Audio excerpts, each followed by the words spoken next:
All right, hey everybody, we are back and we are going to go through the tasting, but don't worry, we're also going to talk about all of the cold side processes and how we finish this beer out to get all that coffee flavor and aroma into it. So we're going to dig into the recipe, to the tasting, and yeah, I have to tell you, I'm really excited about this beer. It's been a little while since we've brewed it. Again, it was one of the OG beers that we opened with at Cartridge, and it's fun to go back and brew it again. So let's get into the grist. We go with 76.5% of a UK pale malt. You can really go with anything. Go with something British though. I love Maris Otter and I used that in this beer at 76.5%.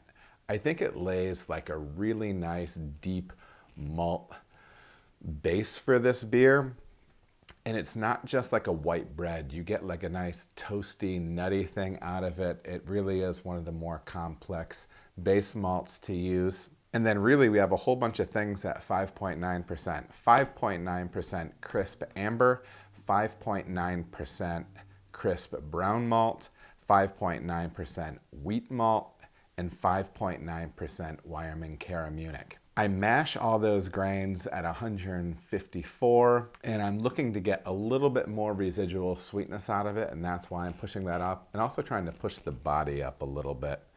We are looking for an original gravity of 1056, with that finishing out at about 1010. That gets us to 6% on this beer. I'll bitter this beer with 25 IBU at 60 minutes.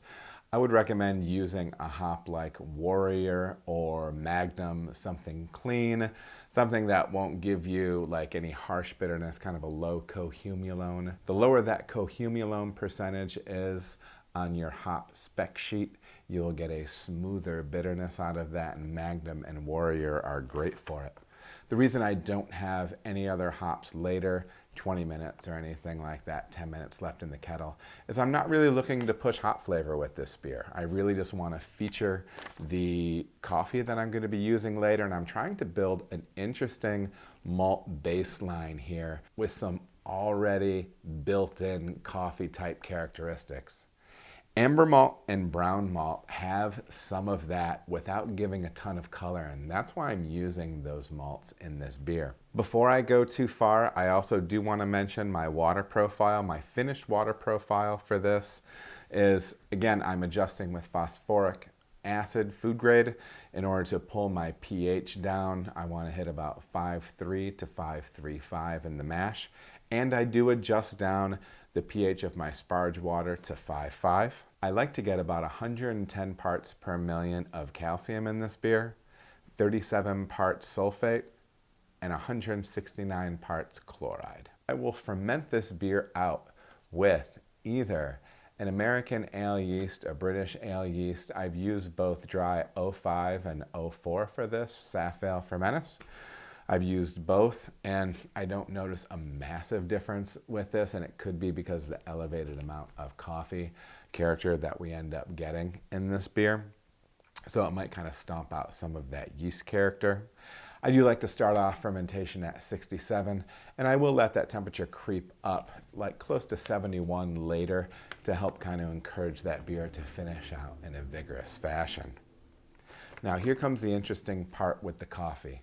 I already feel as if I have this baseline note of coffee underneath with the malt that I'm using, but I want to get a lot more coffee character in there. Again, we want to get some with the malt and some with the actual coffee to kind of try to create a bridge of that coffee flavor, right? And so I'm finishing out the fermentation completely, crashing the tank down cold, getting it off the yeast, getting into the bright tank, and then I am essentially doing a cold steep with this coffee. And for this, I'm using basically a pound per barrel, and that breaks down for you to about a ½ ounce per gallon, if that's an easier way to figure. For this batch, since I'm doing a 15 barrel batch, I did 10 pounds whole bean and 5 pounds ground. For this, I used an awesome medium roast Guatemalan bean from our friends at Seven Hills. We use them for all of our coffee beers, and we really love their stuff. Again, we do a 4-day contact time, and throughout that process, I will push gas periodically through the carbonation stone in order to get that coffee up and help to kind of loose that a little bit more. What's the term? Get it more equally distributed and help to encourage it to come out of these not really grain sacks, but like these nylon bags that I'll sanitize and fill with coffee. I split it between 2 bags for this so I can get a little bit more surface area. And then at the end of those 4 days, we keg it off, and I'm pretty excited with how it came out. You can see a nice amber with this beer. It might look a little darker than it really is, just due to the glass and to the room. Kind of a nice off-white foam, but already there's big coffee notes coming off of it. And that's really what I want to be doing with these coffee beers, is kind of get this big, I don't know, just walk into the coffee house type of aroma, open up a fresh bag of coffee type aroma.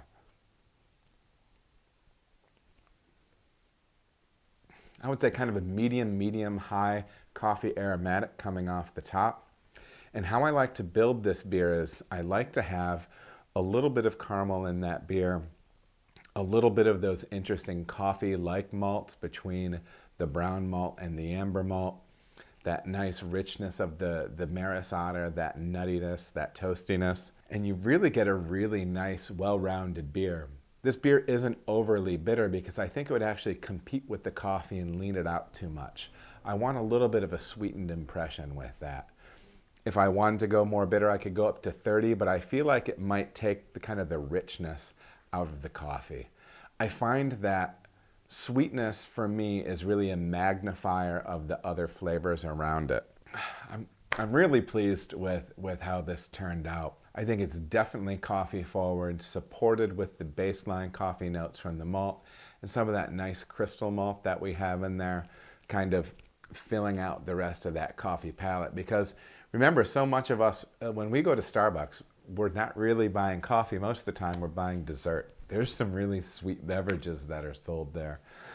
So this does help to kind of mimic that kind of magnifying coffee impression. And yeah, if I were to try to make improvements on this beer, as always here, always kind of trying to look to make something more, right? I might be playing with more coffee in this next time, seeing if I can make that really just blow out of the glass, take it really to the next level. But anyhow, for where we are right now, I'm really pleased with where Let It is. It's a fun beer. It's super approachable, really drinkable.